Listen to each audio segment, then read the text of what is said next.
and they said, "Who is this teacher who stills the minds of the rich and famous?"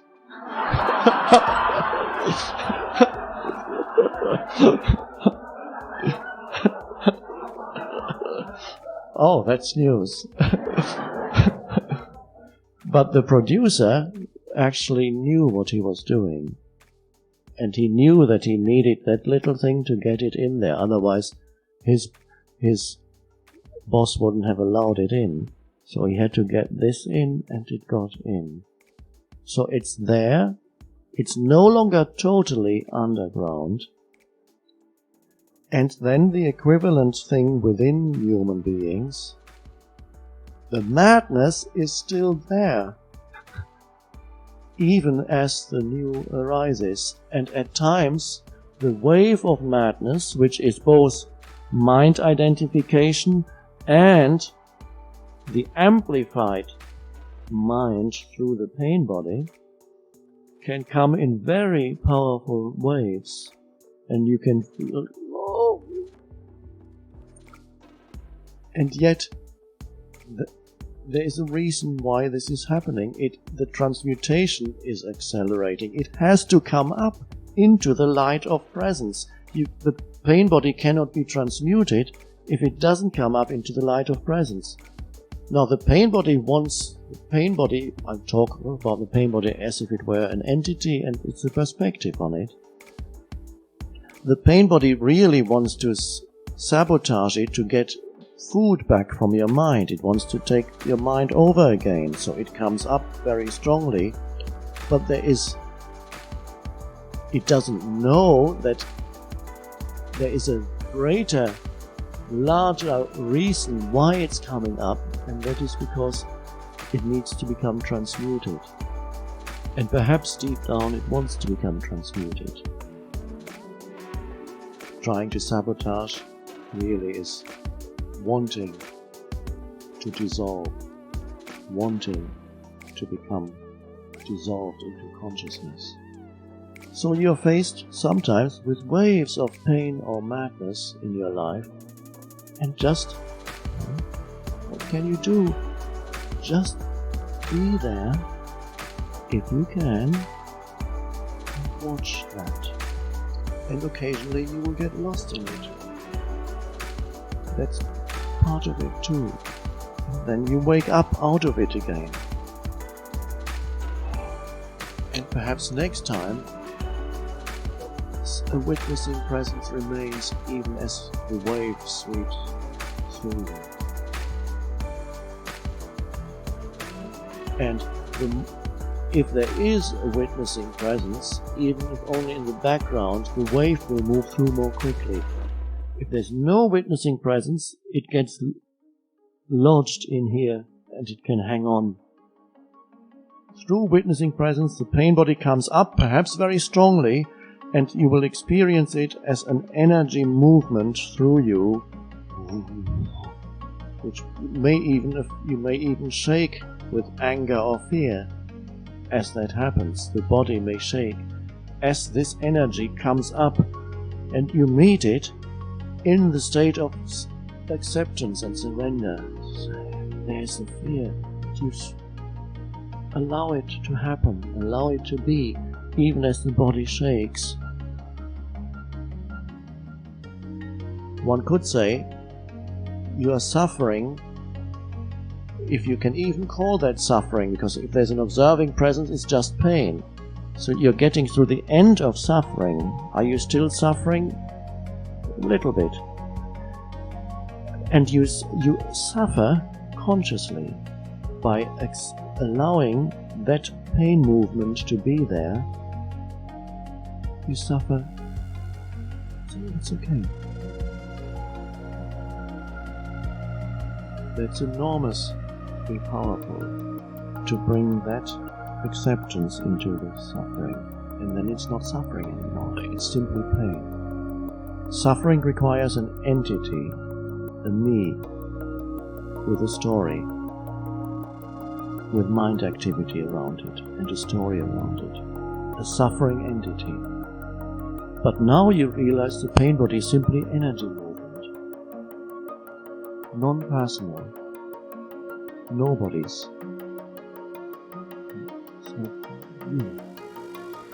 So that's it. So when it comes, in those of you in whom it comes strongly, welcome it as it comes. If you lose yourself in it, it takes you over. Okay, that was it. And next time, see if you can be there as it arises and accept it.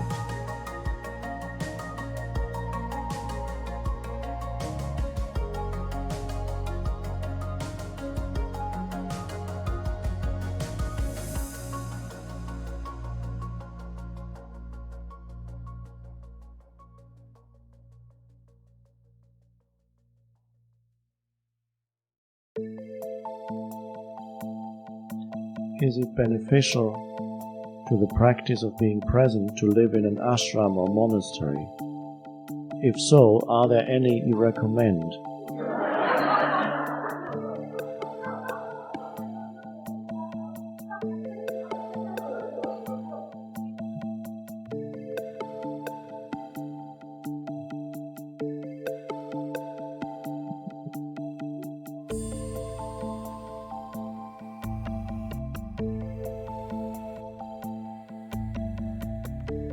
Well, I visited quite a few.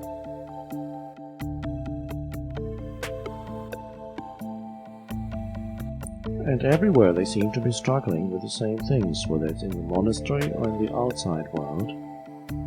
They're having the same conflicts and the same struggles in the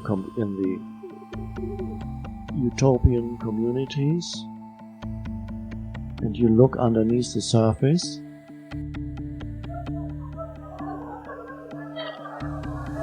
and you find it's the same as the board meeting in the corporation when they get together.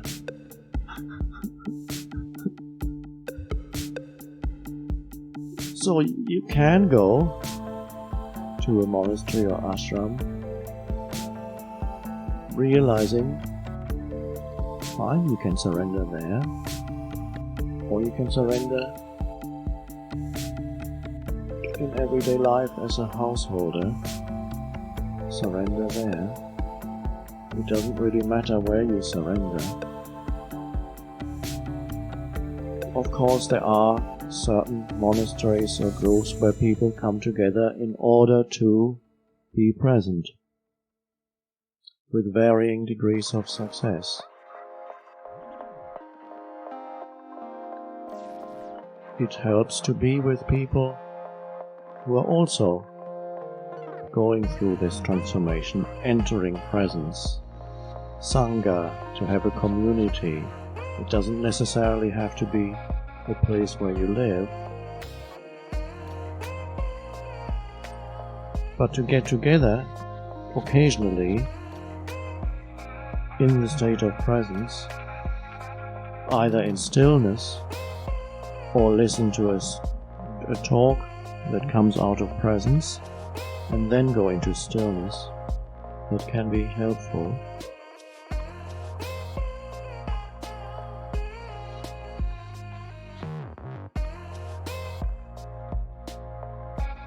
Often people ask me, when are you going to have your center? And I said, well, it may be happening. It hasn't happened yet. Who knows?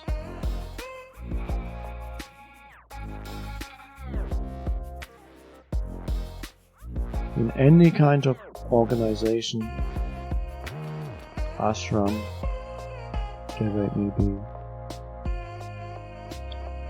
you will find, unless the people are already free, they will bring in their mind structures. Even if their reason for being there is freedom, they still carry with them the mind structures. And there have been many examples of utopian communities who degenerated very quickly into the same madness that you see in the outside world. Their intentions were good. the whole of communism. The intentions were good behind it. Equality, justice, no ownership. Wonderful. But they thought the answers were in some organizational structure. Change that, not realizing whatever you create out of your state of consciousness is a reflection of that state of consciousness, and they hadn't looked at that.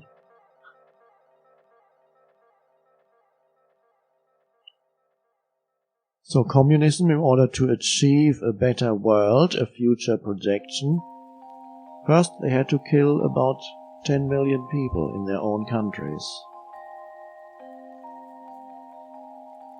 In order to get their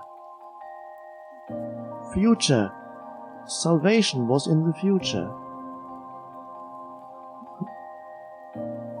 And the moment, the now, was a means to getting there. And if the now is a means to getting to a mental projection of future, the now becomes hell. And you can do that to yourself on a personal level, or you can do it collectively if you as a group need to get to a future projection.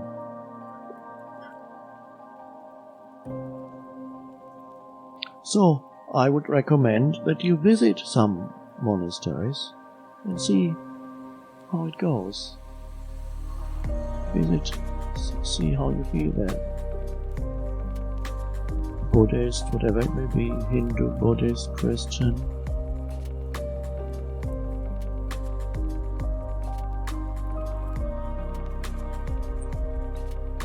Am I ever going to have a center? I don't know. What's it going to be like? I don't. Is it going to generate into egoic madness? Who knows?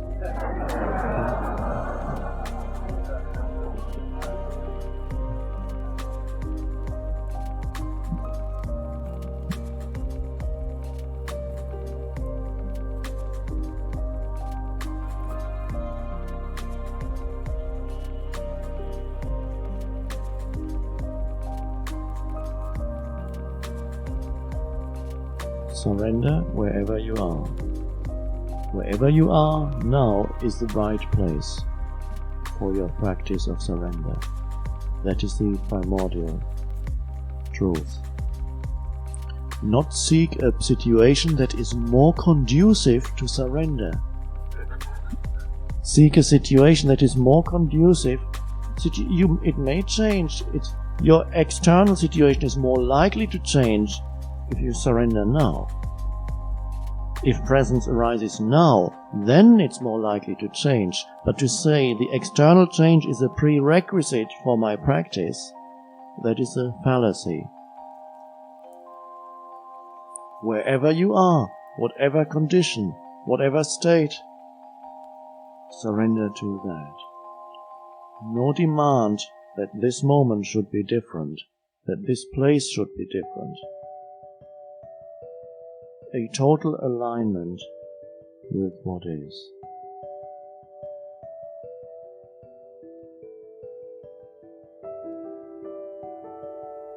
And then, who knows, perhaps suddenly an ashram grows around you before you know it, especially in India. This is easier to happen in India.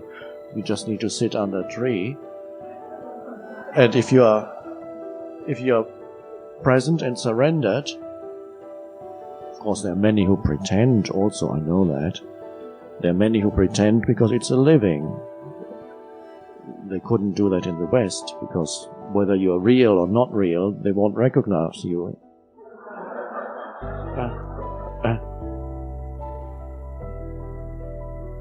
But here, if you sit under a tree, or in a cave, somebody will find you. And somebody will know that, be drawn to you, to the state of consciousness that you embody, and they'll come with some food. And then 2 years later, somebody else will come. And then 2 more, and then some more people sitting under trees around you. And then before you know it, there's a little ashram. all that doesn't happen in the West. It's beautiful, it's unstructured. There's nobody saying, okay, let's have a planning committee. You are in charge of that, you are in charge of that, now let's go and do it. Whereas here's organically, it suddenly comes into being.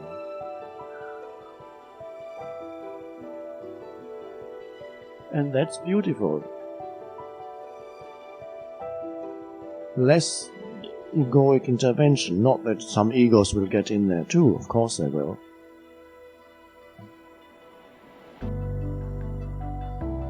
And then if you're unlucky, a Western person will come and write a book about you.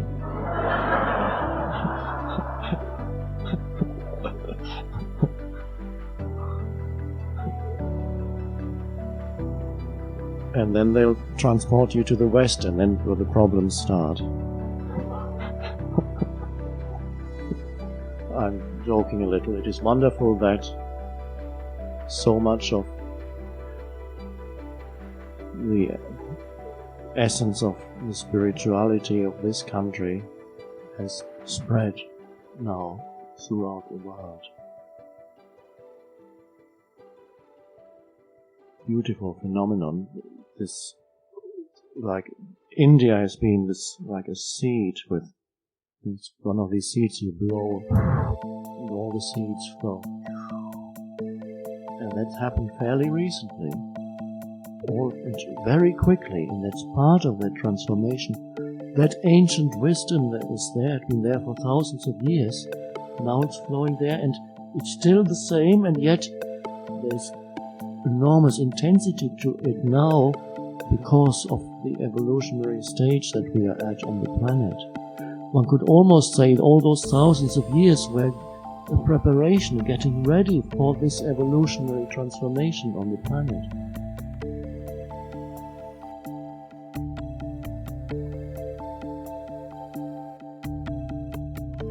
And we've come a long way in just half a century. I read recently, I picked up Paul Brunton's book, In Search of Secret India, through which Ramana Maharshi became known in the West. And in the introduction, he's trying very hard to convince the reader that India has something to offer to the West. What is maybe 1930 or whenever it was. Trying to convince there is something valuable. And now you don't need convincing anymore. Nobody needs convincing anymore. And then we have this strange phenomenon that is very recent. Western spiritual teachers. Unheard of. They haven't existed since the Middle Ages. The last spiritual teachers were the Christian mystics in Europe. And after that, all you had was institutionalized religion, mind stuff. Of course, maybe a few accidental realizations here and there, but they were quickly killed or shut away.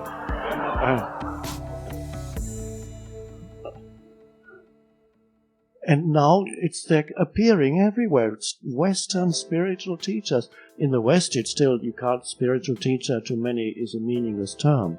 What do you do for a living? Spiritual. What's that?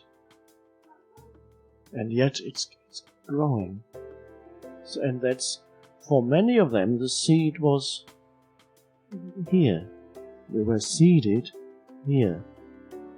This teacher, to this form, it happened accidentally, but after that, I was drawn to certain expressions of Indian spirituality through Ramana Maharshi and Krishnamurti, and I realized through them what had happened to me. And there was a strong, immediate sense of deep connectedness, if not to say oneness. So then people asked me often, have you been to India? And then they were surprised, and I said, no, I've never been to India. What? You haven't been to India? And you are a spiritual teacher? And I said, I carry India in here. because India represents the inner dimension and the West represents the outer, one could say. And so I always felt drawn to that. I never felt really, not after the transformation, that I feel like a Westerner. India is the inner. Not that it does not manifest also human madness that is universal on the planet. Of course you have manifestations of human madness in different forms here. That is universal. And yet it's the cradle of the transformation of consciousness.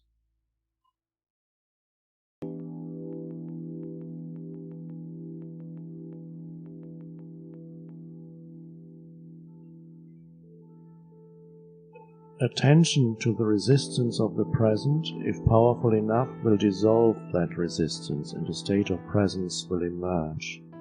What will dissolve the central core of the self so that it doesn't create endless waves of resistance?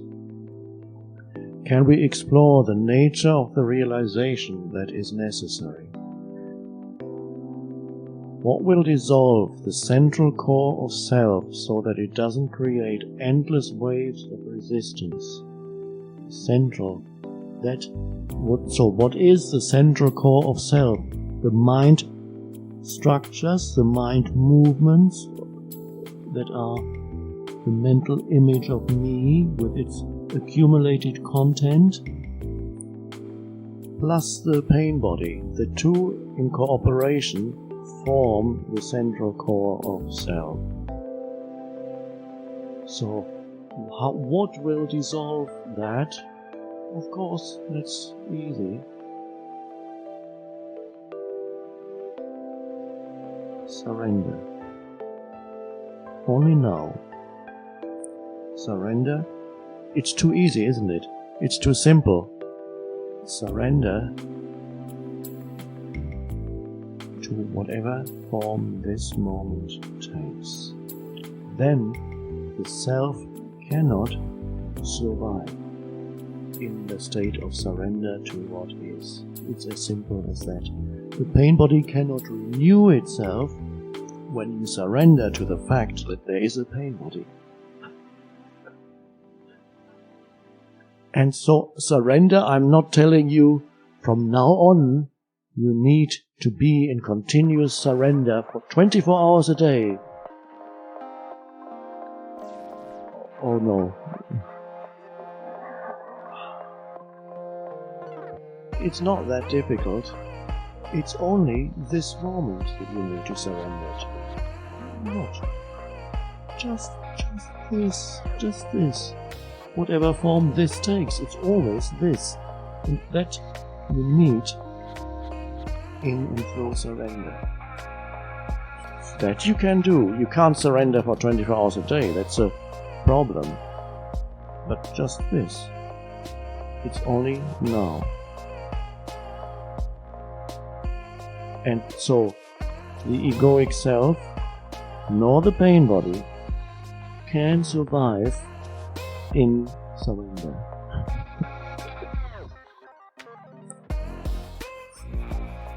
And then the question may arise, well, how long is it going to take before the central core of self and my pain body have dissolved?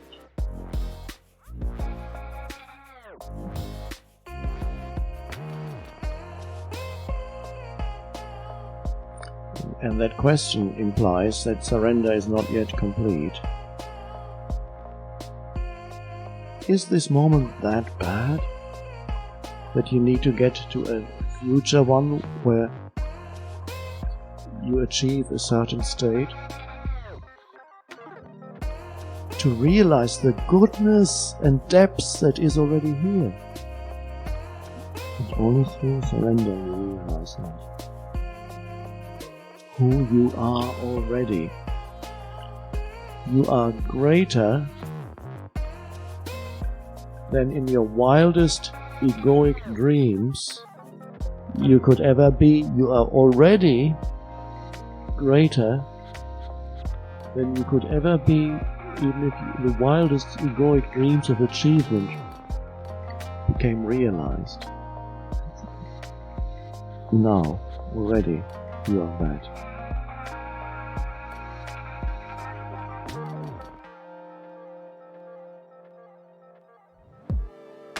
And you're not going to be closer to God at some future point than you are now.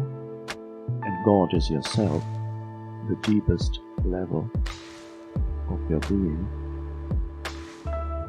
You are not going to get closer than you are now. You're already so close that you're not even two.